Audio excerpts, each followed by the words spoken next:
محمد وعلى آله وصحبه أجمعين أما بعد السلام عليكم ورحمة الله وبركاته. Bien, la première des choses à dire c'est de remercier la mosquée de l'Union Barakallahu fikum pour votre invitation. La yashkurullah min la yashkurun nas. Donc ne remercie pas Allah Azza wa Jal, celui qui ne remercie pas les gens. Et donc évidemment il faut remercier donc, les frères, les responsables pour nous donner l'occasion ce soir de partager un moment de réflexion. Barakallahu fikum, encore une fois, c'est très gentil de votre part. La deuxième des choses, c'est de m'excuser un petit peu, j'ai un peu de retard. Le retard n'est pas directement imputable, parce que comme le dit le frère, il y a eu des complications dans le train, donc le train a été annulé, j'ai dû prendre un autre moyen de transport à la dernière minute. Et alhamdoulilah, je suis parmi vous ce soir et c'est l'essentiel. Donc, comme l'a rapidement présenté notre frère, je vais faire une intervention sur le thème qui vous a été communiqué, donc sur la question de l'éducation au sens large, donc s'éduquer pour éduquer.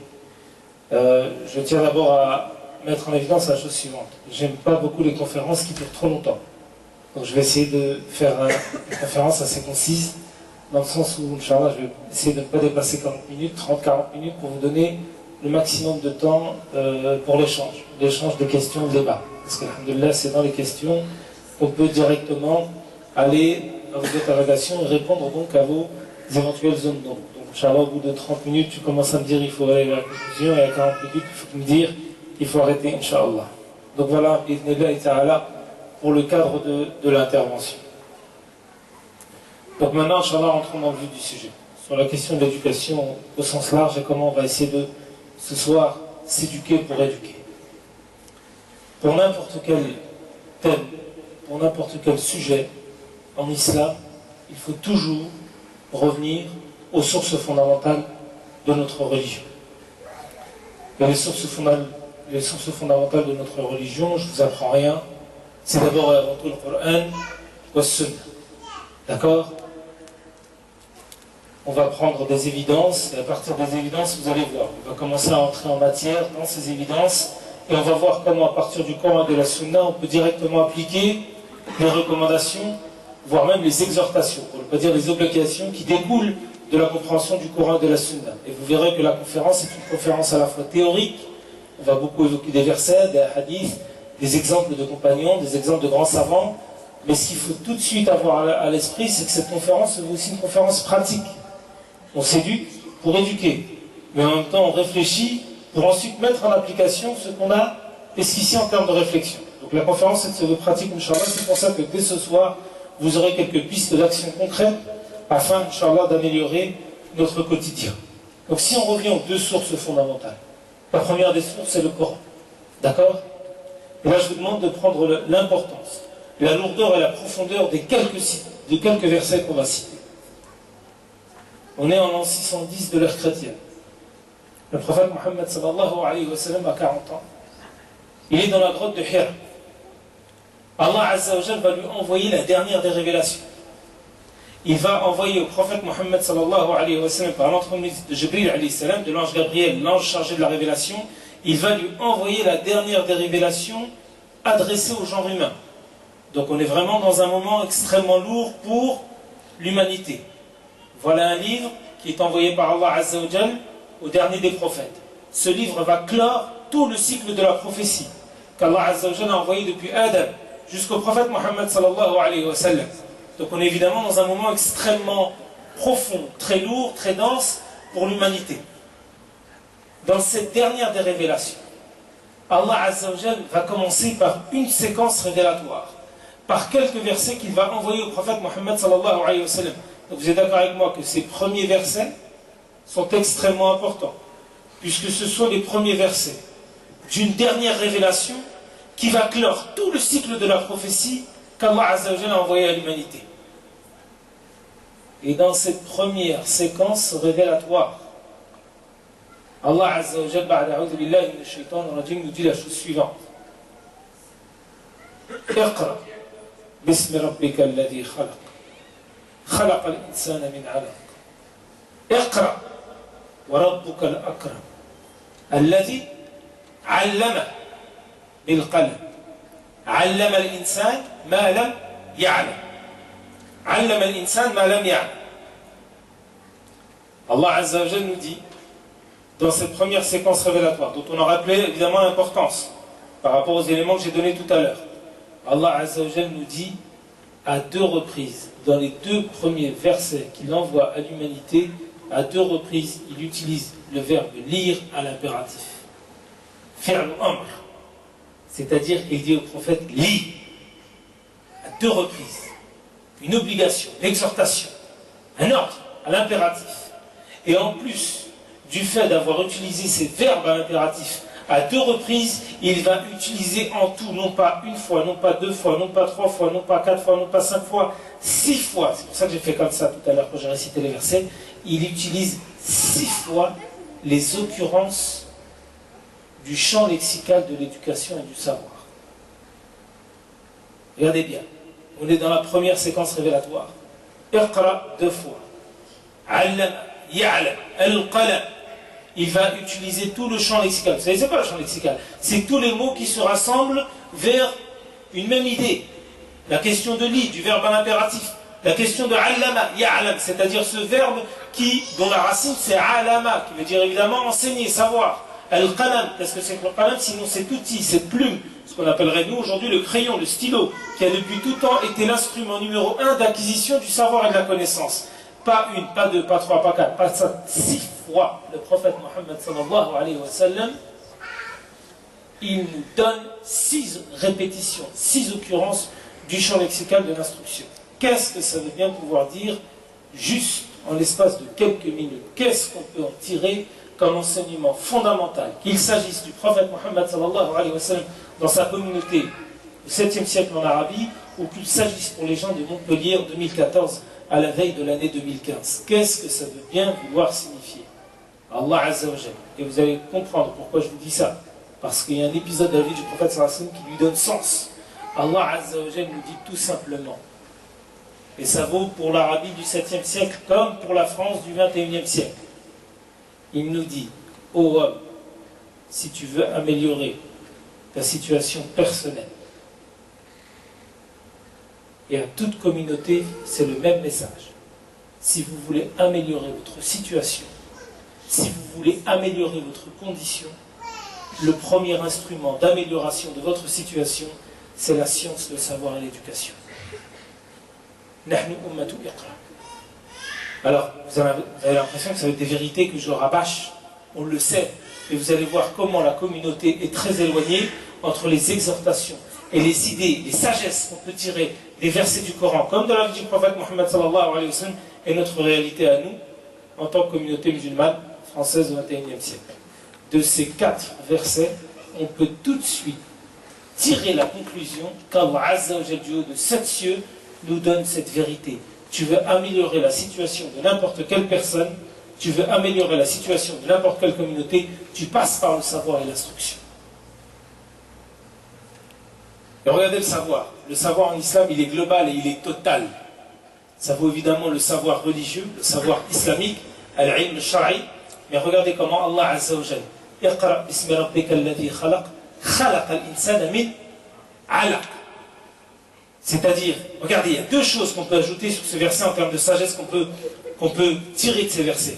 Toujours mettre la science, l'éducation au centre de tes préoccupations, mais n'oublie jamais, jamais que ta science, que ta quête de savoir doit toujours se faire au nom de Dieu. Bismi rabbika, c'est-à-dire qu'Allah Azza wa Jalla doit toujours être la finalité. D'accord? Quand tu étudies pour n'importe quelle science, comme pour n'importe quelle action, tu dois toujours mettre au centre de tes préoccupations la question du sens. Pourquoi tu vas étudier? Parce que la science, c'est une science à double tranchant. La science peut être bénéfique pour l'être humain, comme qu'elle peut être l'outil du mal pour l'être humain. La science, c'est autant la possibilité pour nous d'avoir l'éclairage et le chauffage, mais la science, c'est aussi l'utilisation pernicieuse de la bombe atomique. Raison pour laquelle vous avez un des grands auteurs français qui disait « Science sans conscience n'est que ruine de l'âme ». Qu'est-ce que ça veut dire? Si tu ne mets pas une finalité, un sens à ta science, tu peux évidemment arriver à la perdition. Mais avant, évidemment, Rabelais du XVIe siècle, Allah Azza wa Jalla et le Coran nous signifiaient la même idée. C'est que dans toute chose, et évidemment la quête de la science est l'un des aspects prioritaires pour la vie du musulman, tu dois mettre la question du sens, de l'objectif, de l'intention au centre de tes préoccupations, de sorte évidemment à ne pas dévier. Toujours avoir Bism Rabbika, c'est-à-dire que le nom de Dieu doit être la finalité ultime de ta recherche et de ta science. Et cette science-là, évidemment, ça vaut pour la science religieuse. Ça permet d'acquérir les rudiments de connaissances islamiques, mais ça vaut évidemment pour toutes les sciences profanes. Regardez, Bism Rabbika, alladhi khalaqa insana min alaq. Qu'est-ce que c'est que l'alaq si ce n'est l'adhérence? Tout ce qui se fait référence à la conception de l'humain, à l'embryon, à l'adhérence, à cette matière première.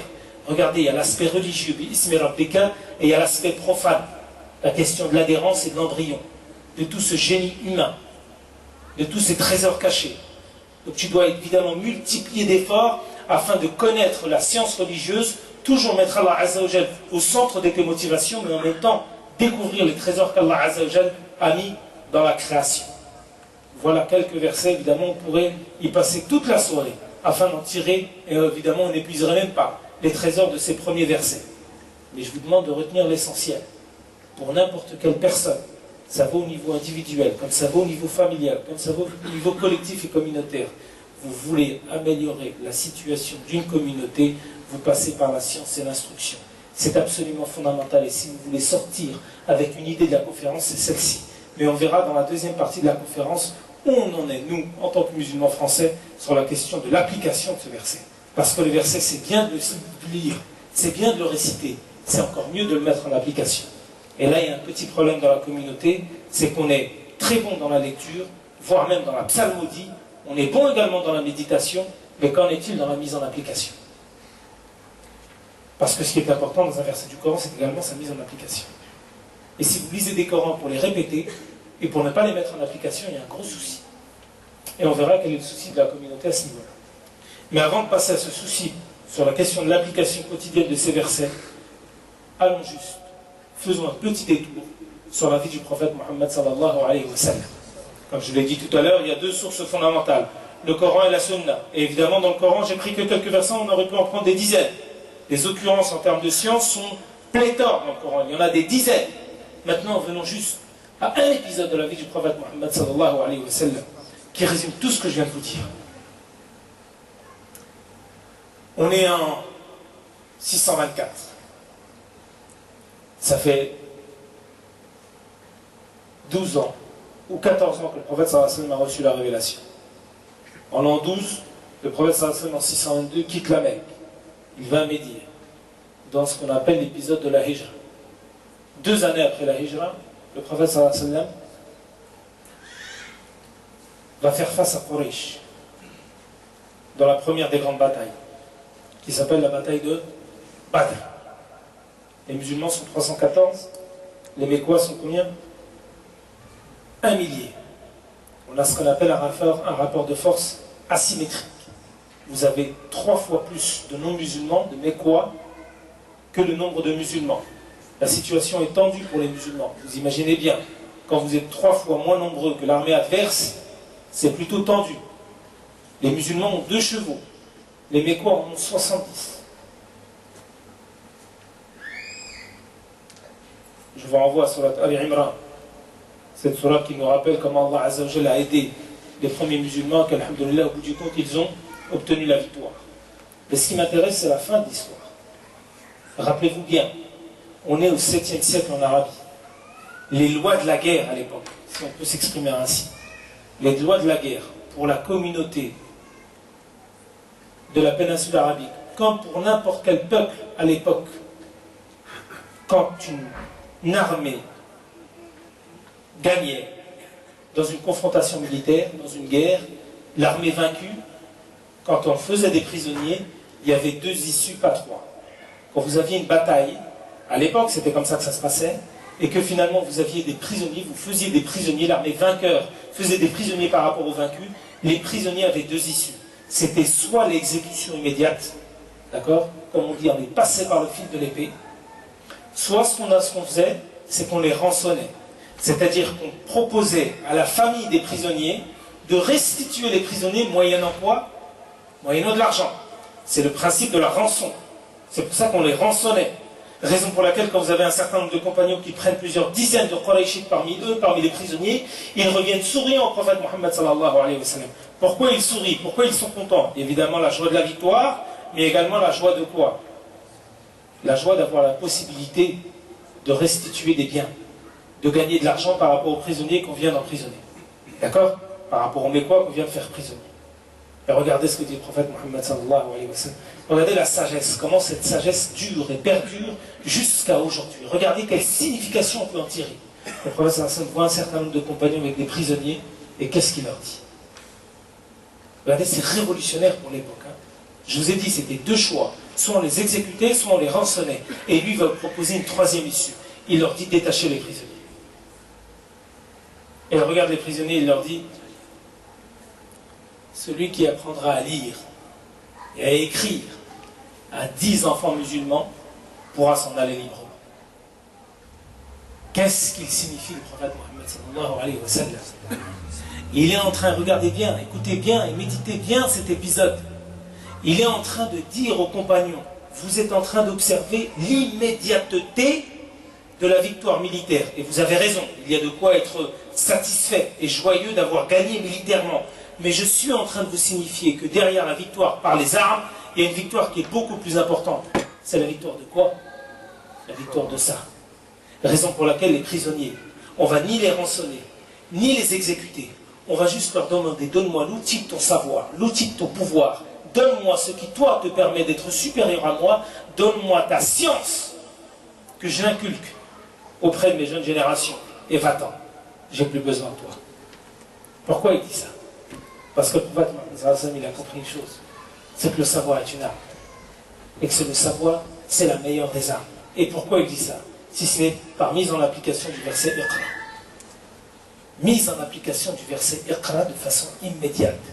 Donne-moi la possibilité d'éduquer mes enfants avec l'outil de la lecture et de l'écriture et va-t'en. Ça veut dire qu'il est en train de révolutionner le schéma de pensée de sa communauté à l'époque. Les gens pensaient qu'après une victoire militaire, c'était soit l'exécution, soit la rançon. Lui, il passe à autre chose. Et il leur dit, ne vous arrêtez pas à la question des biens immédiats. La question de la science et du savoir, elle est beaucoup plus importante. Parce qu'Allah Azza wa Jal, dans son premier verset révélé, qu'est-ce qu'il récite? Ou plutôt, qu'est-ce qu'il révèle? Il révèle Iqra. Taïb, quand on médite tout ça, et là j'en viens un petit peu à la deuxième partie de notre conférence. Voilà, j'aurais pu passer encore des heures et des heures, mais comme je vous ai dit, j'essaye d'être concis pour vous donner la parole. Quand on médite les versets de la sourate que j'ai citée tout à l'heure, quand on médite un minimum l'épisode de la vie du prophète Mohammed sallallahu alayhi wa sallam, quand on voit quel a été l'engouement de tout le Coran et de toute la tradition prophétique sur la question de la science, qu'elle doit être pour nous une préoccupation quotidienne. Où est l'application concrète des musulmans? Nahnu ummatu iqra. Vrai? Nahnu ummatu iqra. Wa hal fi'lan naqra?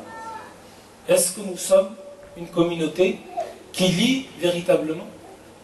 Avant de vous poser la question comme ça, Inch'Allah, je vais vous faire un petit peu participer. Vous savez, il y a deux peuples qui ont aujourd'hui compris l'intérêt supérieur de mettre la question de l'instruction au centre de leur vie. Il y a un État et un peuple. L'État, c'est l'État d'Israël, et le peuple, c'est le peuple de Gaza. En 1948, comme ça je vais être très très actuel, j'ai lu ça dans Le Point l'année dernière, dans le magazine Le Point. Albert Einstein, donc l'un des plus grands scientifiques de l'histoire de l'humanité, visite Israël et dit la chose suivante. Et quelques mois après la déclaration d'indépendance. Et il va voir les responsables israéliens et leur dit la chose suivante. Si vous souhaitez poursuivre et perdurer dans un environnement qui vous est hostile, vous avez des millions de personnes qui sont hostiles à votre présence ici au Moyen-Orient. Si vous voulez perdurer et maintenir votre stabilité, votre sécurité, vous avez un choix à faire. C'est de miser sur la question de l'instruction, du savoir et de l'éducation. 60 ans plus tard, Israël est l'État au monde qui produit le plus d'ingénieurs en fonction du nombre d'habitants. Israël est l'État au monde qui produit le plus d'ingénieurs, qui forme le plus d'ingénieurs en termes de nombre d'habitants. Vous voulez un autre chiffre encore plus frappant? C'est passé il y a 2 semaines sur la chaîne Al Jazeera.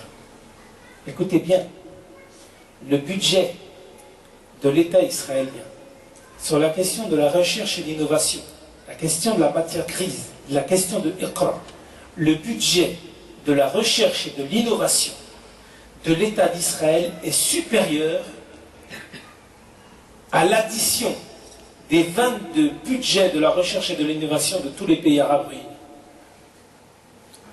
Prenez tous les pays arabes, prenez tous leurs budgets de recherche et d'innovation. Prenez le budget d'un seul État, l'État d'Israël. Et bien le budget de l'État israélien en matière de recherche et d'innovation est supérieur à l'addition des 22 budgets des pays de la Ligue arabe. Vous voulez un autre chiffre? Je le lisais il y a 10 ans. C'était un rapport du Programme des Nations Unies pour le développement. Et il avait mis en évidence la chose suivante. Quand vous prenez le total des livres traduits par les 22 pays arabes, ce total n'équivaut même pas au total des livres traduits par la petite Grèce. Le pays de la Grèce. Le nombre de livres traduits par la Grèce est supérieur au nombre de livres traduits par les 22 pays arabes réunis. Et c'est nous qui au Mat Iqra. Pourquoi un tel fossé dans l'appréciation de notre réalité? Mais non, même pas dans les pays arabes. Je vais vous faire un petit peu participer. Et Allah, qu'on se comprenne bien. L'idée n'est pas de nous accabler. L'idée de la conférence, l'idée des quelques éléments que je vous donne, elle est tirée tout simplement de la parole de Omar radiallahu anhu. Omar radiallahu anhu dit la chose suivante. Rahimallahu abdan, ahda ilayya ayubi. Qu'Allah azza wa jal fasse miséricorde à quelqu'un qui m'offre, regardez le mot, qui m'offre mes défauts. C'est-à-dire que toi tu m'aimes bien, et bien je te demande, toi qui m'aimes bien, de me révéler mes défauts. Parce que c'est en révélant mes défauts, évidemment avec sagesse, pas dans l'esprit de confronter, de rabaisser la personne, mais avec un minimum de hikmah et de sagesse, si tu m'offres mes défauts, tu me donnes la possibilité de quoi? De m'améliorer, de m'amender. Et moi ce que je veux, c'est évidemment m'améliorer. Donc ce qu'on est en train de faire là maintenant, c'est de pointer nos insuffisances, nos carences, afin de quoi? De les combler, pour les dépasser, pour au final s'améliorer. Donc si je vous pose la question, mes frères et mes sœurs, et jouez le jeu, on a compris évidemment l'importance cardinale dans la vie d'un musulman de lire, d'apprendre, de passer du temps dans la lecture et l'écriture. Et si je pose la question à ma communauté, ici dans la mosquée de l'Union à Montpellier, et jouez le jeu s'il vous plaît, tous autant que vous êtes, ces 30 derniers jours, quels sont ceux qui ont lu un livre de A à Z? Lève la main s'il vous plaît. Levez la main s'il vous plaît, ceux qui ont lu un livre de A à Z ces 30 derniers jours. Très peu de mains. Il y a un frère une fois, parce que, écoutez bien, j'ai fait quasiment dans toutes les conférences cette question. Il y a un frère une fois pour Zama, comme on dit, il m'a dit, est-ce que les BD ça coûte? Non, les BD ça coûte pas. Et les frères me disaient, j'ai lu la moitié d'un livre, non, non, il n'y a pas la moitié. Est-ce que tu as lu un livre de A à Z? Une vidéo? Un post Facebook. Je vais vous rassurer, à moitié. Akhil Karim, ça doit faire peut-être la 50e conférence que je fais cette année 2014. Il n'y a pas une ville, parce que je l'ai faite, cette question-là, je l'ai posée dans 49 villes. Il n'y a pas une ville dans la communauté que j'ai visitée. Il n'y a pas une ville où on a dépassé le nombre de mains levées, 20%. Le maximum que j'ai pu voir, c'est 20% de l'assistance levée là. Il y a des villes et des mosquées, mes frères, où il y avait à peu près autant de monde, voire un peu plus, où il n'y a pas une main qui s'est levée. Où il n'y a pas une main qui s'est levée. Où est-on en termes d'application? C'est ce que je vous ai dit tout à l'heure au début de la conférence. Où en est-on en termes de mise en application des versets révélés, et parmi lesquels les premiers, Iqra, Bismi rabbika alladhi khalaq, khalaqa al-insana min 'alaq, Iqra wa rabbuka al-akram. Où est la communauté musulmane francophone, française, comme la communauté musulmane mondiale, par rapport à la première exhortation, le premier ordre qui lui a été donné de lire? Où en est-elle quand elle passe plus de temps devant la télévision, devant des futilités que devant la lecture? Alors qu'Allah Azza wa Jalla et son prophète Mohammed sallallahu alayhi wa sallam lui a appris une chose: tu veux améliorer ta situation personnelle, familiale et collective, tu passes par la lecture. Pourquoi? Pourquoi on est arrivé à une telle situation où quand on pose la question à la communauté, on a une communauté qui ne dit pas? Ça veut donc dire, comme je vous l'ai dit au tout début de la conférence, vous avez, Inch'Allah, s'il y a une piste d'action à mettre en évidence ce soir dans la conférence, c'est celle de mieux gérer ton temps, afin de faire de ton temps un temps qui est imparti, qui est investi dans la question de la lecture et de l'écriture, que plutôt dans les futilités de la télévision. Wallah al-Azim, mes frères, à la limite, j'ai presque envie de dire, j'ai fini ma conférence. Parce que ce que je souhaite vous donner comme idée, comme recommandation, comme exhortation, c'est celle de revenir tout simplement à l'application des versets de la sunna du prophète Mohammed sallallahu alayhi wa sallam, dans un élément, dans un domaine, je vous assure, qui est fondamental. Je vais vous donner peut-être une dernière anecdote. Et pour le coup, c'est une anecdote, moi, personnelle, pour vous dire à quel niveau, ou plutôt comment certaines communautés ont compris l'intérêt, ont compris la nécessité, ont compris l'indispensable besoin de faire de la lecture le moyen d'améliorer leur situation. Celui qui est en face de vous, le Abd al-Daif, il a étudié 6 années à l'Institut d'études politiques d'Aix-en-Provence. C'est pas très loin, Aix-en-Provence. On a quoi, 150 km à peu près. Il y a ce qu'on appelle Sciences Po à Aix-en-Provence. J'ai fait première année, deuxième année, troisième année, quatrième année, cinquième année. Dans toutes les années, dans toutes les matières, français, histoire, culture générale, philosophie, littérature, actualité, langue vivante 1, langue vivante 2, dans toutes les matières, à toutes les années. Le major de promo, c'était une personne, toujours la même, Joël. Jusqu'à aujourd'hui, je me rappelle de ce Joël. Il m'a marqué, et il m'a marqué positivement. Wallah, il m'a marqué positivement. Joël avait une particularité. C'est qu'il appartenait à la confession juive, à la communauté juive. Et une personne de notre communauté qui avait grandi avec Joël m'avait dit: Joël, quand il était petit, son père était toujours derrière lui. Et il disait: Joël, tu seras le meilleur, Joël, tu seras le meilleur, Joël, tu seras le meilleur. Et Joël, tu dois lire, Joël, tu dois lire, Joël, tu dois lire. Le résultat des cours, c'est que Joël a fini major de promo, toutes les ans à Sciences Po, et qu'aujourd'hui il est docteur, et qu'il travaille dans un cabinet ministériel. Voilà comment vous passez d'une éducation faite de quoi? De Iqra, pour ensuite devenir une personnalité qui pèse dans le rapport de force politique en France et intellectuelle. Alors que nous, qui avons normalement, et qui nous sommes la communauté de Iqra, où sommes-nous par rapport à ça? Vous avez bien saisi, une chose, c'est que pour pouvoir éduquer, il faut d'abord s'éduquer. Et l'une des manières de s'éduquer, c'est évidemment de mettre le livre au centre de nos préoccupations. Je vais finir par vous donner l'édifice de l'éducation qu'on peut résumer en 3 piliers.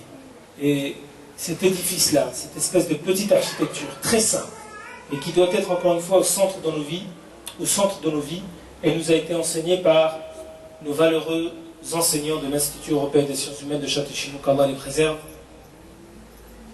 Pour pouvoir aboutir à une éducation parfaite, il faut que cette éducation en islam, elle se base sur 3 piliers. D'accord? En plus de tout ce que je viens de vous dire, il faut constamment dans votre vie personnelle, mais ce que je vais donner en termes de 3 piliers, ça vaut également pour les mosquées, pour les associations, pour tous les espaces éducatifs de la communauté, pour n'importe quel da'wah, pour n'importe quel processus qui est destiné à témoigner de notre message islamique. Ça vaut pour la personne en termes d'individu, comme ça vaut pour n'importe quelle association ou mosquée. Si tu veux arriver à une da'wah efficace, il faut que cette da'wah soit basée sur 3 piliers. Le premier des piliers, c'est le pilier spirituel. C'est ce qu'on appelle en arabe al-khat al-tarbawi, la spiritualité. C'est quoi la spiritualité? C'est le rappel du sens. C'est le rappel du fait qu'Allah Azza wa Jal peut à n'importe quel moment prendre notre âme. Et que demain, on peut être finalement du monde, non pas des vivants, mais de celui qu'on va enterrer. Le rappel du sens, il est absolument fondamental. Jaddidu imanakum. D'accord? Un musulman, c'est d'abord et avant tout quelqu'un qui se pose de la question quel sens je donne à ma vie? Quel sens je donne à n'importe quelle de mes actions? Al-Khat al-Tarbawi, il est absolument fondamental. Premier des piliers. Deuxième des piliers. Al-Khat al-Ilmi. Autant al-Tarbiya, Al-Khat al-Tarbawi, le premier c'est le rappel du sens. Al-Khat al-Ilmi, c'est le rappel des règles. Il faut les deux en islam. Il faut les deux. Il y a des règles en islam. Il ne suffit pas d'avoir une bonne intention. Il faut que la bonne intention soit doublée du respect de ce que nous a enseigné le Coran et la Sunna en termes de prescription. Tu peux avoir une bonne intention, mais tu dois faire attention à comment mettre en pratique ta prière, à comment mettre en pratique ton jeûne, à comment bien gérer ton argent. Et oui, je vois énormément de musulmans qui sont scrupuleux en termes d'intention, qui peuvent être scrupuleux en termes de prière, mais qui ont une gestion de leur propre argent, excusez-moi, qui est très défaillante, notamment en termes de zakat. Attention, le rappel des règles, ça vaut pour tout. Ça vaut pour ta prière, ça vaut pour ton jeûne, ça vaut pour ton hajj, comme ça vaut pour la gestion de ton argent, la gestion de ton patrimoine. Tu ne peux pas user de la négligence ou de l'oubli, voire de l'ignorance pour justifier ton incompétence au regard des règles que tu dois avoir pour gérer ton argent et tes biens. La question de la connaissance islamique, elle est centrale. Et la connaissance islamique, c'est tout ce dont on a parlé tout à l'heure. Iqra, ça vaut autant évidemment pour les sciences profanes que pour les sciences religieuses évidemment. Et le troisième des piliers, après avoir mis le sens, la question de l'intention, de tarbiya, de l'éducation spirituelle, après avoir rappelé l'impératif de la connaissance islamique, le troisième des piliers, c'est la conséquence des deux précédents. C'est le pilier de l'action. Al-Khat al-Amali. De l'action. Et l'action, masha'Allah, si vous voulez des portes, des défis, Inch'Allah, on pourra en parler dans la séance des questions-réponses, puisque, alhamdoulilah, j'ai écrit un livre qui s'appelle Les 7 défis capitaux, mais alhamdoulilah, on a énormément de défis dans la communauté. Et si vous avez des questions, Inch'Allah, sur la question des défis et de la mise en application concrète de nos défis, on est là pour en parler. Je crois que j'ai dépassé, en tout cas, alhamdoulilah, mon temps, il est imparti. Vous avez compris l'essentiel. Et là, alhamdoulilah, s'il y a des questions, on peut directement passer, je pense, aux questions, soit orales, soit écrites, comme vous voulez.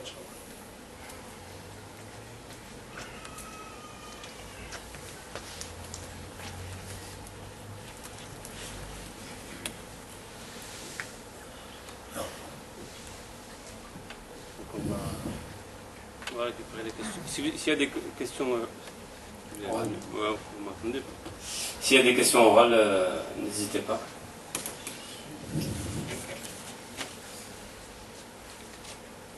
Ouais, il n'y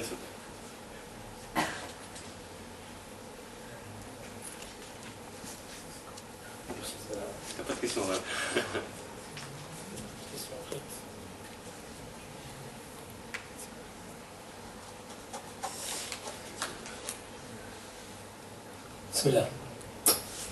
Comment faire aimer la lecture à nos enfants et si nous-mêmes nous ne lisons pas? Barakallahu fi.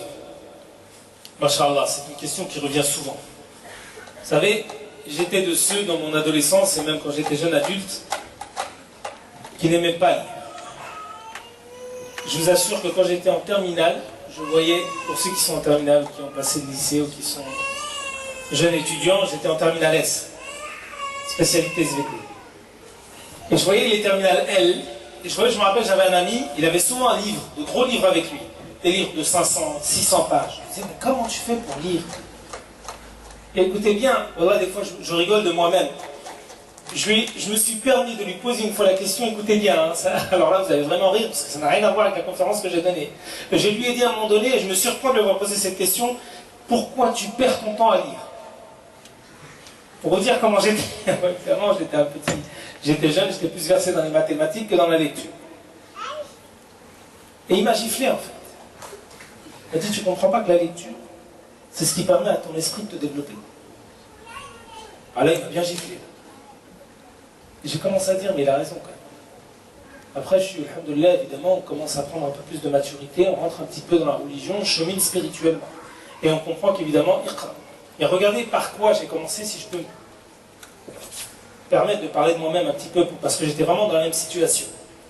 J'ai commencé à lire un livre sur la vie d'un homme qui m'a marqué. Regardez, j'ai commencé à lire quelque chose qui me plaisait. Si j'avais commencé par un livre de littérature française ou par un livre peut-être assez compliqué de spiritualité musulmane, ça m'aurait tout de suite rebuté. J'ai commencé à lire sur un sujet qui m'attirait.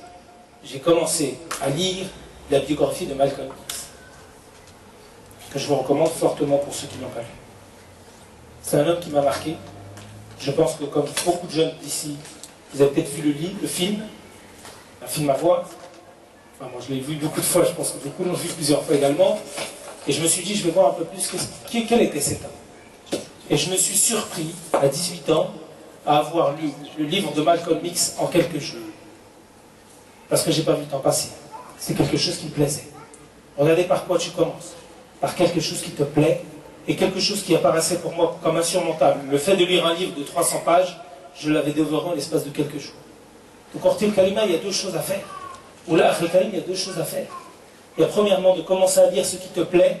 Et je pense que si vous êtes tous ici dans une mosquée, les livres religieux, ce sont des livres qui doivent vous plaire par la force des choses. Et il y a aussi un deuxième élément, c'est de faire un minimum d'efforts.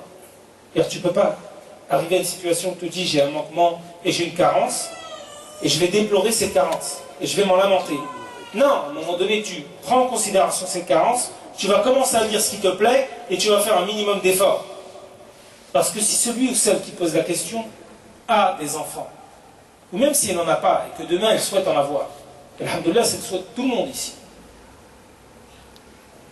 Rappelez-vous une chose, c'est que pour n'importe quel enfant, le premier modèle d'identification, c'est qui?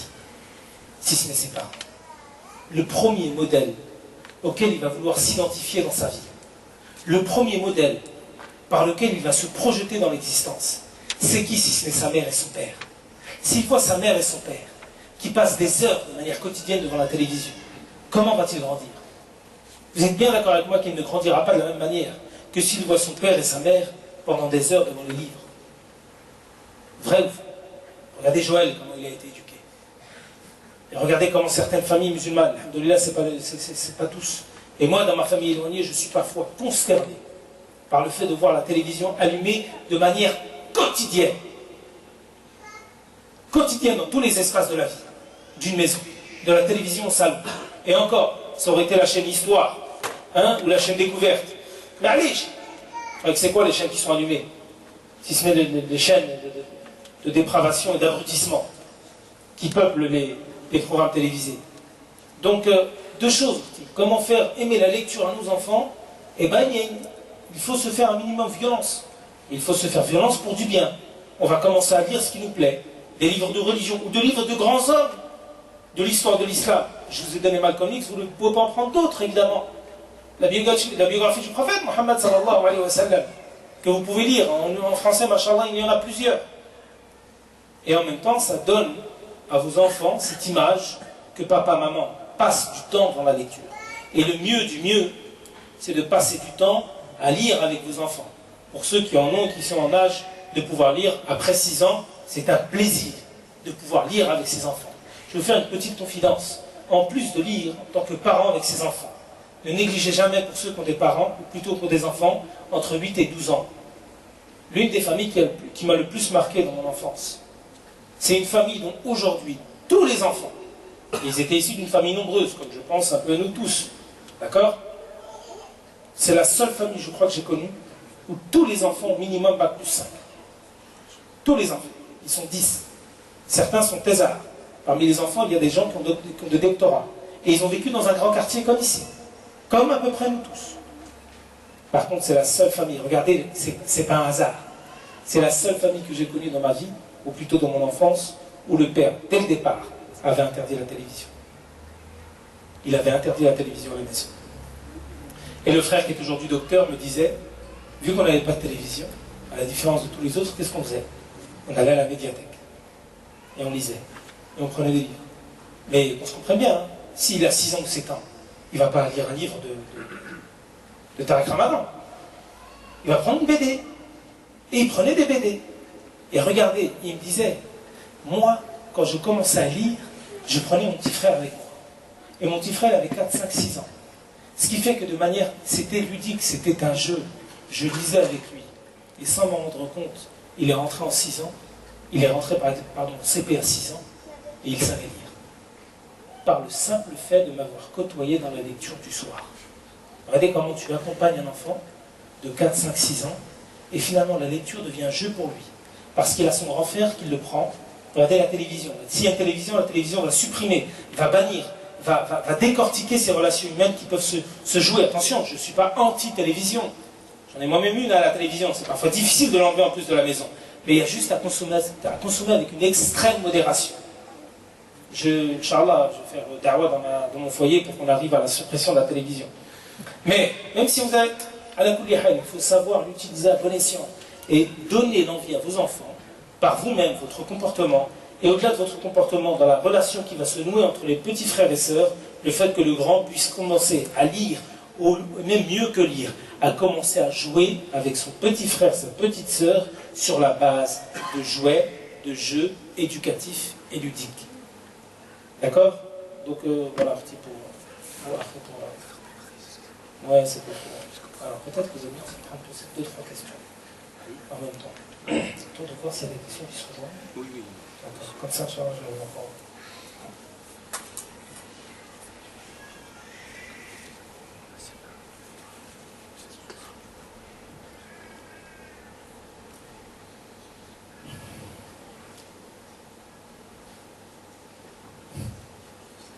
Est-ce que l'état que tu présentes de la communauté musulmane sur le plan de l'éducation n'est pas propre uniquement aux Arabes maghrébins?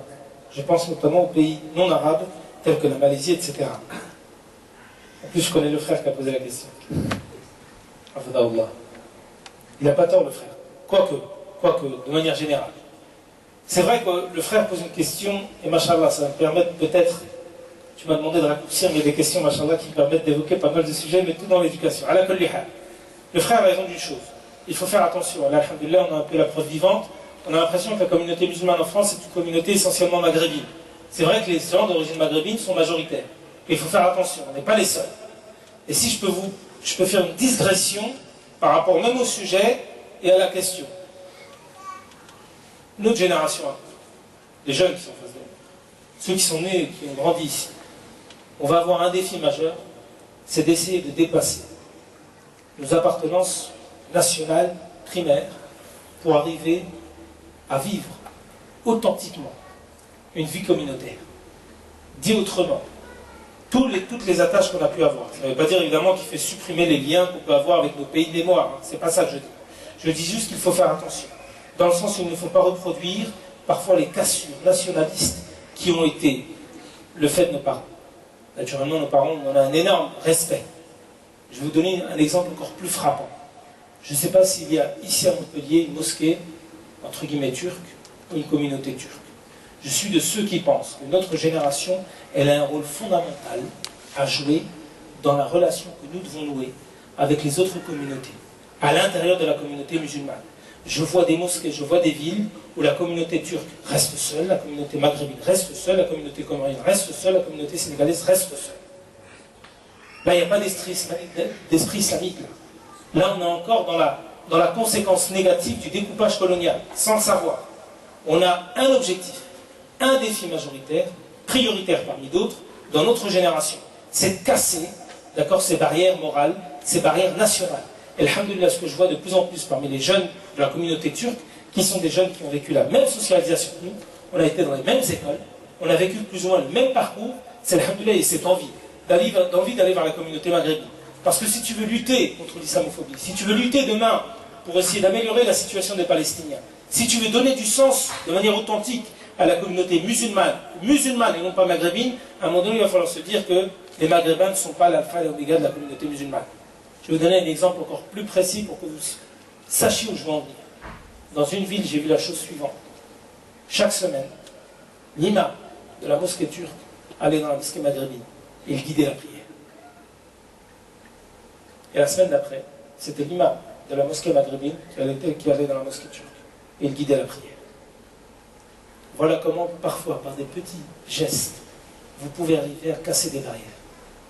Parce que n'oubliez pas une chose, c'est qu'évidemment, on a le même livre, on a le même prophète, on a la même qibla, et qu'il serait insensé de rester dans une communauté qui reste compartimentée par nationalité, alors que tout le souffle coranique et prophétique va dans le sens d'un minimum d'union. Donc, le frère a raison de mettre en évidence une chose, c'est que ce que je mets en évidence en termes de situation éducative de la communauté, il est propre en partie à la question du monde arabe. Quand j'ai pris les exemples tout à l'heure, j'ai pris les 22 pays arabes par rapport au budget, le comparatif avec le budget d'État d'Israël. Maintenant, ce qui est bien, c'est qu'alhamdoulilah, il y a comme dans d'autres pays musulmans des choses qui se font très bien. Je pense évidemment à la Turquie. Les autres pays musulmans, je ne les connais pas beaucoup. Mais ce qui est sûr, c'est que la communauté maghrébine, arabe en général, elle a vraiment un effort à faire sur la question de l'éducation. Et regardez, si un jour, Inch'Allah, je reviens, demain à Montpellier, dans les prochaines années, Wallah, que si jamais je pose la question, j'ai dit ça à quasiment toutes les conférences, si je pose la question, demain, l'année prochaine, dans 2 ans, dans 3 ans, dans 5 ans, dans 10 ans, aux mosquées dans lesquelles je suis déjà passé, et que je repose la même question, avez-vous lu un livre de A à Z ces 30 derniers jours? S'il y a beaucoup plus de mains levées, on a gagné. Wallah, on a gagné. Et ça part tout simplement dans la mise en application, dans la méditation du verset Iqra. Et de cet épisode de la vie prophétique, où je vous dis que le prophète sallallahu alayhi wa sallam a mis en évidence pour les enfants, par rapport aux prisonniers, que c'est par la lecture et l'écriture qu'on pouvait s'élever. Voilà comment.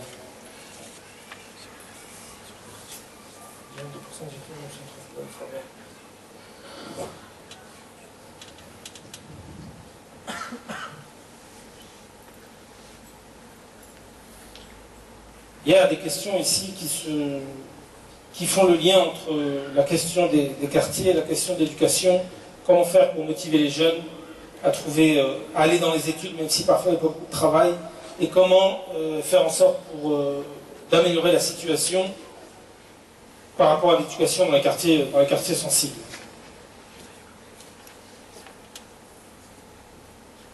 On n'a pas le choix de toute façon. Regardez, là aussi je vais prendre des exemples très très concrets. Voilà, ça peut être même une idée pour la mosquée. C'est pour ça que je vous ai dit, la conférence, elle se met pratique. En région parisienne, il y a des frères, des jeunes cadres. Ils ont fait la chose suivante. Ils se sont mis en association. L'association, elle s'appelle Oriente-moi. C'est-à-dire quoi, Oriente-moi? C'est que des jeunes cadres qui ont réussi, qui ont la trentaine, d'accord? Comme, machallah, certains d'entre eux devant moi. Chacun, il a sa situation. Et chacun, il a vécu un parcours qui se ressemblent. Ils ont grandi dans des quartiers, ils ont eu des difficultés, ils ont dû un petit peu se surpasser pour arriver là où ils sont. Et ils se sont dit, pourquoi ne pas aujourd'hui mettre à profit un minimum de notre situation aux jeunes des quartiers sensés. Et ils ont créé cette association Oriente-moi. C'est quoi cette association? C'est 2, 3, 4 fois dans l'année. Ils sont une vingtaine, chacun avec sa situation. Ils organisent une activité, ils appellent ça un forum pour l'emploi. Des parents qui ont des jeunes de 13, 14, 15 ans, la plupart entre la 4e et la 1re, qui se posent des questions sur leur orientation, ils assistent à ces forums. Et la vingtaine de frères sont là, chacun dans sa spécialité, chacun dans sa profession. Et c'est un forum qui dure toute l'après-midi. S'il y a un jeune qui est plus, machallah, dans la question de l'informatique, de l'électronique, il va aller voir le jeune cadre qui est cadre dans une grande société. S'il y a quelqu'un qui est plus, machallah, dans la question de l'éducation, il veut pourquoi faire prof, il va voir le professeur au lycée ou le professeur d'université, et ainsi de suite. Ça veut dire que si ici, machallah, il y a un vivier, ne serait-ce que dans la mosquée ou à Montpellier, de jeunes cadres qui peuvent se mettre en réseau, ils peuvent proposer aux jeunes des quartiers une activité de ce genre. Ça permettra aux jeunes de quartier qui se posent des questions, qui se disent qu'est-ce que je vais faire moi plus tard, d'arriver dans un espace où il y aura des frères, des gens, des profils d'identification. Ce que je disais tout à l'heure, des jeunes qui lui ressemblent, d'accord, pour lesquels ils risquent de vivre les mêmes types de discrimination. Et bien ces jeunes-là peuvent être pour lui une forme de tuteur. Parce que l'idée c'est ça d'orientement. C'est d'installer une forme de tutorat personnalisé. Et les 20 frères en question ont tous des jeunes qu'ils suivent. Ça permet tout simplement à ces jeunes qui n'ont pas eu la chance, qui n'ont peut-être pas la chance d'avoir un père éduqué, d'avoir une mère qui sait lire et écrire, d'avoir, au-delà des parents, un jeune, alhamdoulilah, qui a bien réussi, et un jeune évidemment qui est versé dans la religion, parce que ça touche, mashallah, des frères. Voilà une activité extrêmement concrète par rapport aux deux questions qui nous permettent tout simplement de faire en sorte de vous mobiliser afin d'aider les jeunes de quartier qui seraient en situation défavorisée. Maintenant, il y a aussi, je pense, la question de la mosquée. Et Allah, même si je pense que c'est fait comme dans beaucoup de mosquées, il y a tout ce qui se fait en termes de soutien scolaire. Et ça, évidemment, il n'y a pas le choix que de multiplier ce genre d'actions, surtout dans des quartiers de grands ensembles, afin d'essayer d'améliorer la situation éducative générale des jeunes, qu'ils soient des jeunes de primaire, de collège, alhamdoulilah, de les pousser en avant, afin d'aller le plus loin aussi dans les études.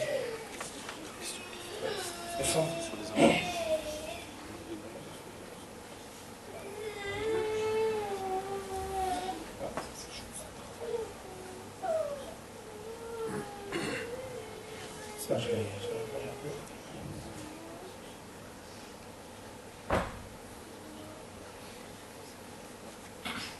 Oui, des questions qui se ressemblent. Il y a une question qui m'interpelle ici, et c'est vrai qu'elle arrive souvent.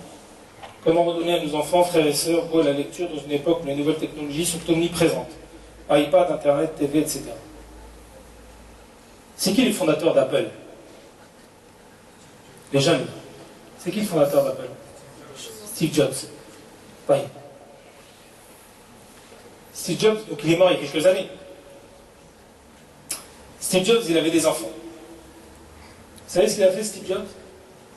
Ça vaut pour... Là aussi, c'est un article du Point chez vous. Donc tout est sourcé. D'accord? C'est pas quelqu'un qui a fantasmé, qui a dit... Non, non. Tout est sourcé. Steve Jobs, comme le fondateur d'eBay, comme le fondateur, il me semble, de Microsoft, Bill Gates. En tout cas, tous ceux qui sont à la racine, à la pensée des nouvelles technologies, faisaient une chose. Écoutez bien. C'est qu'ils interdisaient ça à leurs enfants. Le fondateur d'Apple interdisait les tablettes à ses enfants.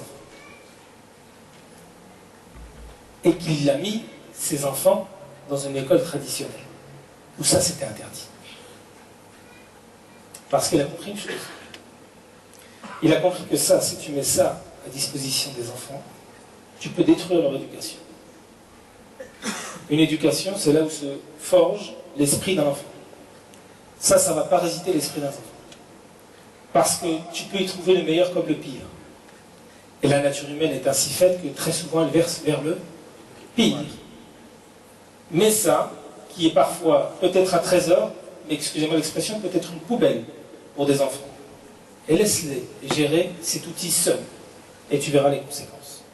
Le problème, c'est qu'on est dans une situation où on n'a pas assez de recul pour pouvoir mesurer les conséquences d'avoir mis à disposition ce genre de choses à des enfants. Mais j'ai connu des familles dont les relations ont été détruites par l'installation de ce genre de choses.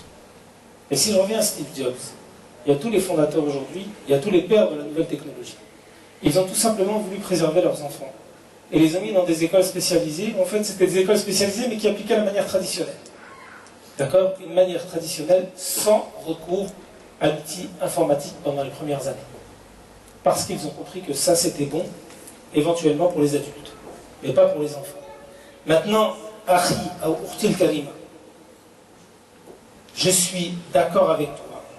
Et le mot est bien choisi. Ces nouvelles technologies sont omniprésentes. Et que parfois on est en face de deux choix, et ces deux choix sont des choix négatifs. Là aussi, je vais vous parler de ma situation personnelle. Ma propre sœur, pendant longtemps, elle a résisté pour ne pas offrir de téléphone à sa fille. Pour ne pas lui offrir de téléphone. Parce qu'elle savait qu'évidemment, si tu offrais un téléphone à un enfant, tu n'étais pas serein, tu n'étais pas sûr qu'il en fasse une utilisation positive, vrai ou faux. Mais le problème, c'est que si tu ne donnes pas ce téléphone à ton enfant, tu risques de le frustrer. Et que s'il se trouve dans sa classe, où c'est le seul à ne pas avoir de téléphone, il risque d'être l'intrus, le ringard. Ça risque de le blesser jusqu'à le frustrer. Et il va pouvoir même intérioriser cette frustration et t'en vouloir. Jusqu'à un jour exprimer cette frustration par un comportement violent. La violence peut signifier parfois la fugue, la violence parfois peut signifier la violence physique, la violence ça peut être une violence psychique, psychologique, morale. En tout état de cause, il va à un moment donné sentir le besoin d'exprimer cette frustration d'être enfermé. Et là, la situation, elle est tragique pour certaines familles que je connais. Le souci, c'est que si tu lui laisses ce téléphone, si tu lui laisses cet accès libre aux nouvelles technologies, comme je lui dis, tu n'es pas serein. Parce qu'évidemment, c'est que, vous êtes d'accord avec moi, que nous vivons pour la première fois dans l'histoire de l'humanité, depuis Adam alayhi salam. C'est la première fois dans l'histoire de l'humanité depuis Adam alayhi salam, où, de manière permanente, il n'y a pas une seconde dans ta vie où tu ne peux pas être assailli par des tentations toujours. C'est la première fois avec un outil où le choc peut s'immiscer jusqu'au plus profond de ta vie privée par un outil où l'accès au choc te demande un clic ou deux. Ça crée énormément de souffrance, pas uniquement chez les jeunes, chez tout simplement notre communauté. Et aujourd'hui, je me pose énormément de questions, qu'il s'agisse de la télévision, de comment moi, j'ai un fils qui a 4 ans et demi, comment faire en sorte de lui faire comprendre que cet outil-là n'est pas un outil de promotion, n'est pas un outil valorisant, quand tout ce qu'il voit autour de lui le pousse vers la consommation et à l'utilisation de cet outil-là. C'est-à-dire que tu vas essayer de lui insuffler un esprit, une manière, un schéma de pensée qui est aux antipodes de ce qu'on lui propose à l'extérieur. J'avoue, ça crée et suscite énormément de tensions et de souffrances. Comment les solder? Allahu a'lam.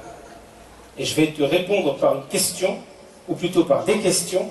Wallah, sur ces sujets, j'ai pas envie de dramatiser la situation, j'ai juste envie de vous faire part d'un ressenti sur ce genre de sujet. J'ai plus aujourd'hui de questions que de réponses. Parce que je me dis, s'il y a 15 ans, ça n'existait pas, Internet n'existait pas, regardez un 15 ans, comment on en est arrivé à des choses aujourd'hui dont on ne peut plus se passer, imaginez-vous un petit peu quel va être le monde dans 15 ans.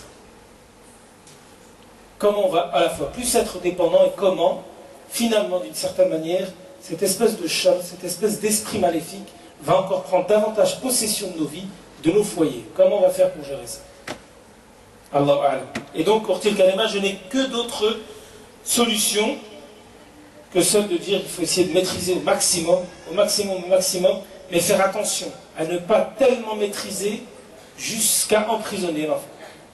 En même temps, il ne faut pas laisser tellement de liberté qu'à la fin, l'enfant il a tellement de liberté qu'il ne veut plus aucune limite. Dans les deux cas, c'est délicat. Il faut juste essayer de trouver le curseur, comment tu le mets. Après, c'est chaque situation familiale est unique. Donc, Allah musta'an, il ne faut pas oublier la force de dua pour préserver évidemment nos futures générations. Dernière question, Inch'Allah. Dernière question. Ouais, parce que sinon, après, on n'aura pas. Quelle heure il est? Oui. On va partir.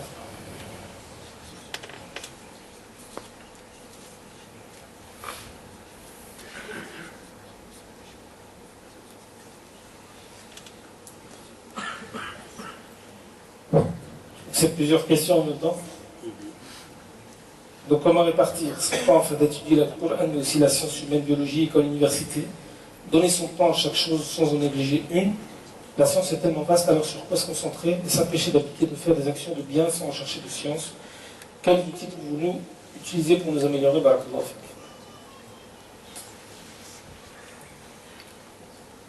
Là aussi, je pense que c'est un parent, évidemment c'est un adulte qui pose la question, mais n'oubliez jamais, moi, alhamdoulilah, au fur et à mesure de mes connaissances, regardez, j'étais à l'USH Château-Chinon, à l'école de formation des imams. La première fois que je suis rentré, c'était en 2006-2007. En 2007, il y a un jeune, il est rentré dans ma... J'étais célibataire, non, à un moment donné, je suis parti dans ce qu'on appelle le dortoir des frères. Et un jeune, il venait d'arriver. Il avait 17 ans. Il s'appelait Hamid. Il venait d'avoir son bac. J'ai commencé un peu à discuter avec lui. Inch'Allah. Il avait 17 ans, il avait eu son bac S avec mention très bien. Il m'a dit, ouais, je vais faire médecin plus tard, etc. Inch'Allah, quelqu'un qui m'avait assez bonne impression. Il a fait 1 an à Château-Chinon. Il a pris le Coran. Il avait une mention très bien en bac. Ensuite, il est passé en médecine. Vous savez, médecine, quand vous faites la première année, c'est l'année la plus difficile. Très souvent, les jeunes, ce que font les étudiants de médecine, c'est qu'ils font 2 fois la première année pour essayer de passer en 2e année. Parce que la première année est très très difficile. Allez, il a une mention très bien, il a fait 1 an de Coran, il a pris le Coran par cœur. Il a fait 1 an de médecine, il a eu son année de médecine de la première année. Il est passé directement en deuxième année. Il a fait deuxième année, troisième année, il est revenu à Château-Chinon pour parfaire sa connaissance du Coran. Vous savez, tu peux apprendre le Coran par cœur, et c'est excellent. Évidemment, il n'y a rien de mieux pour un être humain. Apprendre le Coran par cœur. Mais il y a encore mieux, c'est de l'apprendre avec les règles de prononciation. Quand vous connaissez le Coran par cœur, et que vous le restituez à un cheikh de la même manière qu'il a été révélé au prophète Mohammed sallallahu alayhi wa sallam, vous rentrez dans ce qu'on appelle la famille des gens du Coran. Vous avez ce qu'on appelle un certificat. Ce certificat s'appelle le ijaza. C'est-à-dire que ton cheikh qui a reçu le Coran tel que le prophète sallallahu alayhi wa sallam l'a reçu, va te donner le certificat de pouvoir à ton tour enseigner le Coran. Parce que tu as récité le Coran de manière intégrale, sans aucune faute, tel qu'il a été récité, tel qu'il a été révélé au prophète Mohammed sallallahu alayhi wa sallam. Ce jeune-là, il a non seulement, comme je l'ai dit, mentionné très bien, 1 an de Coran, ensuite il a eu sa première année, ensuite il a commencé à faire médecine, il est revenu à Château-Chinon et il a eu ce certificat, c'était déjà ça. Ça veut donc dire, il y a une solution, ou plutôt il y en a plusieurs. Il y a évidemment cette volonté, cette sincérité, et ce qu'a dit la sœur ici à un moment donné, donner son temps, cette gestion du temps. Cette gestion du temps, elle est absolument fondamentale, mes frères et sœurs. Et là aussi, je vais pousser les confidences jusqu'au bout. J'ai rarement fait Khutbat al-Jumu'ah dans ma vie. Mais quand j'ai fait la première Khutbat al-Jumu'ah dans une mosquée, j'ai choisi ce sujet. Haqqul waqt. La gestion du temps et le droit que le temps a sur toi. Parce que comme disait un grand savant, vous allez avoir plus d'occupation que le temps qui vous est imparti. Et que finalement, s'il y a une richesse aujourd'hui auprès de l'être humain, c'est la richesse de son temps. Et le temps est plus précieux que ton argent. Pour une raison simple. L'argent, tu en as, tu en as pas. Demain, tu peux en avoir, demain, tu peux le perdre. D'accord? Comme on dit là autour. Le temps, cette journée aujourd'hui, le 27 décembre, n'est-ce pas? 2014. Plus jamais elle ne reviendra. Le temps qui est dépensé, le temps qui est passé, plus jamais tu ne pourras le retrouver. C'est pas comme l'argent que tu as perdu que demain tu peux le retrouver. Parce que la roue tourne. Le temps que tu as perdu, le temps il est passé. Le temps il est passé. Raison pour laquelle le professeur Hassan nous dit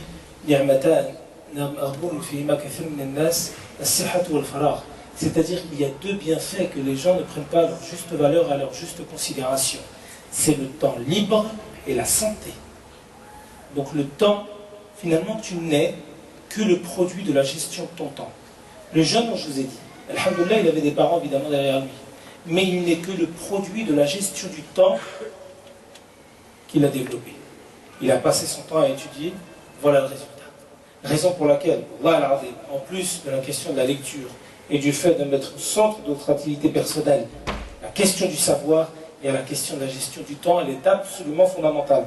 Donc, Ortil Kalima, tu as la réponse dans ta question, dans le sens où tu peux, en plus de tes occupations d'étudiants, d'étudiantes, essayer, à la lumière de l'exemple que j'ai donné du frère, de passer le maximum de temps dans la quête de la science religieuse. Et les autres questions, elles se rejoignent. La science est-elle vaste, alors sur quoi se concentrer? Après, à chacun évidemment, de se concentrer, comme je vous l'ai dit tout à l'heure, sur les questions qui le préoccupent lui davantage. Si je peux faire un lien évidemment avec ce que j'ai pu produire, moi, sur les questions de la science en général et des défis de la communauté, évidemment, j'ai écrit un livre, c'est les défis principaux de la communauté. Et pour chaque défi, j'essaie de vous donner les livres, même jusqu'au site internet, à aller trouver. De sorte à ce que, si tu as une question sur la Palestine, si tu as une question sur l'écologie, si tu as une question sur les 7 défis que j'estime être prioritaires pour la communauté, tu as à la fois une grille d'analyse qui te permet d'en savoir davantage sur la question, et tu as des pistes de connaissances via des ouvrages, via des sites internet, via des liens qui te permettent de ne pas perdre ton temps et de ne pas chercher. C'est-à-dire que tu balises ta réflexion, sur les 7 sujets importants. Et en plus de ça, si tu veux aller plus loin, comme le dit la sœur, c'est tellement vaste que je ne sais plus où donner de la tête, et bien si tu veux aller davantage sur cette question, tu as tel livre, tu as telle source, tu as tel lien, tu as telle vidéo à voir. Donc voilà, alhamdoulilah, pour ce qui est de la conférence. Je crois qu'alhamdoulilah, on a passé beaucoup de temps. Et barakallah fikum pour la question. Barakallah fik, toi en premier. Et comme tu nous as parlé du temps d'Alice, on est obligé de s'arrêter maintenant.